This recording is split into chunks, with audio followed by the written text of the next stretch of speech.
everyone, it's James coming to you from Caravan Salon 2023 in Dusseldorf. Now this show is big and you'll see a couple exhibition halls behind me. Those are each as big as any convention center you'd see in a US RV show, but there are 18 of them here at this show. But we've been spending a lot of our time in buildings 13 and 14 because that is kind of like the vendor area. But unlike the vendor area at a US RV show where you might have somebody selling candles and maybe people offering to clean your ring and a chiropractor, here we've got actual trade. So this is part consumer show, part trade show. So there are trade representatives here selling things like plywood and stuff like that. And they're having meetings with RV manufacturers. So it's part consumer show, part trade show. But regardless, the cool stuff is in halls 13 and 14. So that's where we're going to take you now. In no particular order, I'm going to show you random cool RV stuff we found in Europe that we don't think you can get in the United States, but it sure would be cool if we could. So let's go.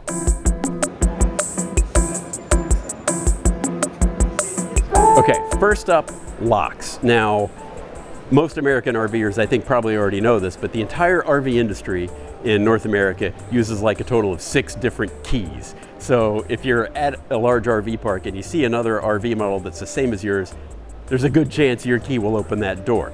Well, here's a solution to that problem. This company is called HEO. Is it HEO or HEO? HEO Solution.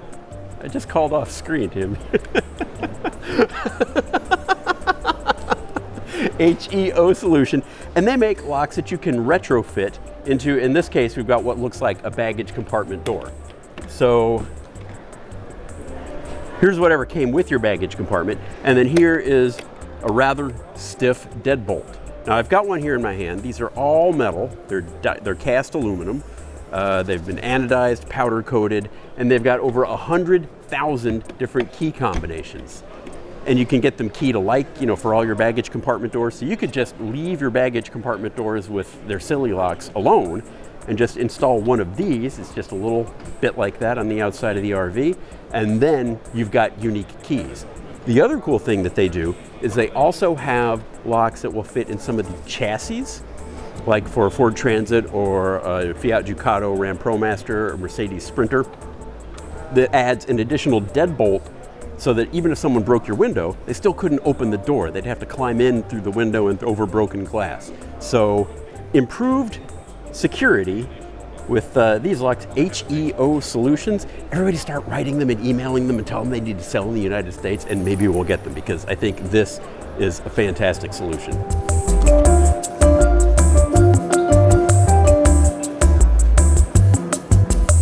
Okay, next stop on the Wish We Could Get It tour.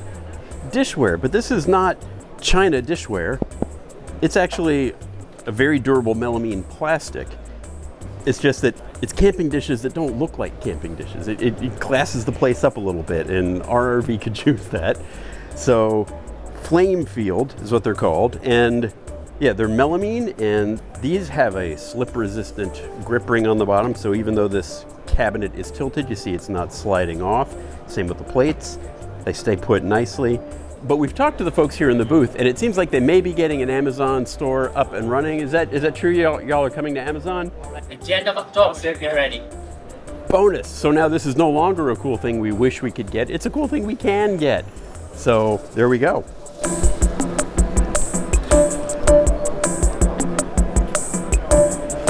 Now this is one that I would really like to get in the US. And I know RVing, you're supposed to be roughing it, but come on, who wouldn't like a washing machine in the smallest of RVs? We could fit this in our Echo, no problem. You could even get this in vans. It hangs on a wall. It's actually made by Daewoo, so you can get this in Europe. You can get it in Asia.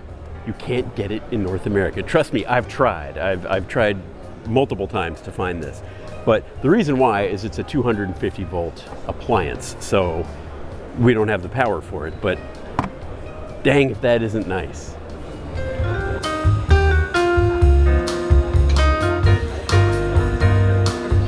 Okay, now this pretty much looks like our Cassette toilet, but there's one difference here. This has got a ceramic bowl liner. So if you've used your Cassette toilet a while, the inside can get kind of stained, it's plastic, it can get scratched, whatever. This is porcelain. It fits down in there, and this has one installed. Fits down in there, and then you've got basically a China bowl toilet. The rest of it's still plastic, of course. So we actually talked to some people who have one of these. I guess one of their beta testers in Europe. They said they freaking loved it. And the only real challenge is getting it installed properly. And we talked to someone from Thetford, and they told us that eventually these would be available for sale, but they're not available just yet. But when they are available, I'm like first in line for this thing.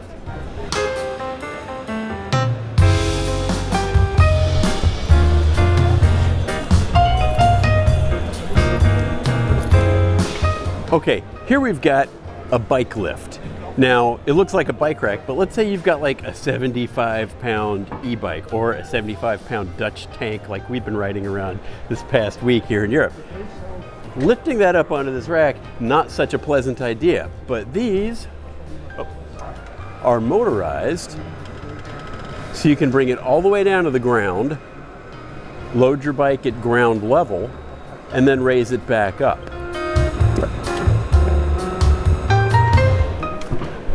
And there we go. At this point, it's roll on, roll off. And then when you've got the bike secured or you're ready to hit the road, you just raise it back up. Pretty cool stuff. And for those people who have really heavy bikes, this could be a real back saver.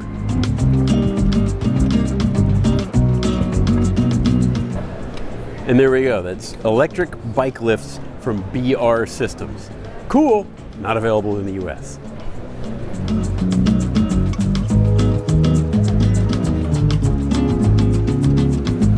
Okay, so it never fails. Anytime I make a post or a video about toilets, someone always pipes up and says, well, what about incinerating toilets? And here we are at a trade show, and lo and behold, we have Cinderella incinerating toilets. Now, it's a cool idea. You burn the waste, and then you wind up with something like this, which is the waste apparently from 2 adults for 1 week. So that's kind of appealing. But I'm particularly interested in this one, the diesel-powered toilet. Why would I want a diesel-powered toilet? It's not because it has more torque than a gasoline-powered toilet. It's because my kind of thought objection to the incinerating toilet has always been the use of propane every time you flush the toilet. And I think they've calculated out you might get like 70 to 90 flushes on a North American 20-pound propane bottle. Well, this, if you're tapping off the vehicle's diesel fuel tank, you've got a much larger source of fuel, and it makes it much easier to keep up with how much you're burning for the toilet. Now, the principle is pretty simple. There's a trap door here, the waste goes in there, you put a paper liner in there so that it eases everything sliding down into the bowl. And then when you're ready to have an incinerating cycle, you hit the go button here, and it basically incinerates your waste. There's a flue on top, and if you come around to the back here, you can see there's a combustion chamber and there's combustion air, and this would be the dosing system for the diesel fuel, but in other ones there would be propane contraptions here in order to get the fuel to burn it. So incinerating toilet, it's not a low carbon footprint because you're burning something to get rid of waste, but disposing of this sure is a lot easier and cleaner than most any other toilet system I can think of. But again, not really very common in the United States. You may be able to get them if you ordered them from the Nordic. It's one of the Nordic countries where these come from.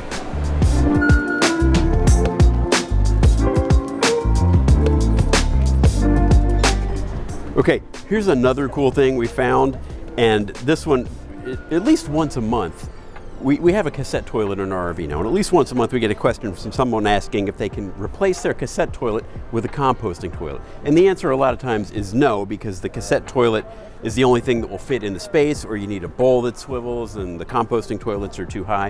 What we have here is a solution to convert your existing cassette toilet into a composting toilet. So what you do is basically you remove the top part of the bowl from your cassette toilet and you put this in its place. So there's a silicone thing here to keep things clean, and then you can see there are 2 holes, one opening for liquids, one opening for solids. Instead of the cassette, you have this, which goes in place of the cassette. The solids fall right down into there. There's a tube, the liquids will drain into this tank. You can empty the liquids tank whenever you need, and the solids you'd empty less frequently. But the cool thing about this is that you can actually convert back. So it's not like if you try it and you don't like it, you're stuck with that. You can convert back. They're very proud of the fact that you don't have to destroy your cassette toilet in the process. That's why the silicone is here, to keep things from getting dirty. And it's basically a super easy way to convert your cassette toilet into a composting toilet. So there we go, R-Winger, that's the name of it. So look them up. Apparently they have delivered some in the United States, but only one or two? One.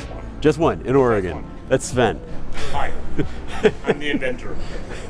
And I delivered the first one to Oregon, Portland. So yeah, that was the first one to the Sprinter van. So there we go. All you cassette haters who want a composting toilet, here's something that'll make everyone happy. So there you have it, a handful of interesting products, or at least things that caught our eye here at the Dusseldorf RV show that you can't really get in the US, or if you can get them, you gotta really want it, you gotta really work for it. So lots of cool stuff here. That's by no means everything here that you can't get in the US. There's a lot of like little parts, you know, like pedestal table legs, that sort of thing, that are hard to find. But those are kind of ones that stood out in our mind. So that's gonna wrap it up for this video. We'll see you later. Bye.